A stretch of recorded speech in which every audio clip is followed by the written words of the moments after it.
పవిత్రమైనది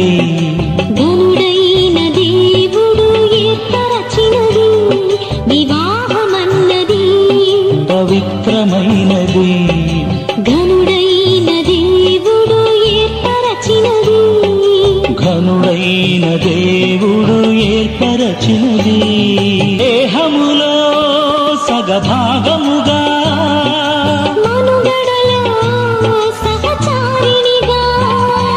దేహములో సగభాగముగా మనుగడలో సహచారిణిగా నారిగా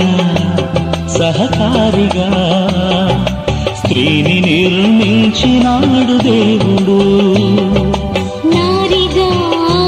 సహకారిగా స్త్రీని నిర్మించినాడు దేవుడు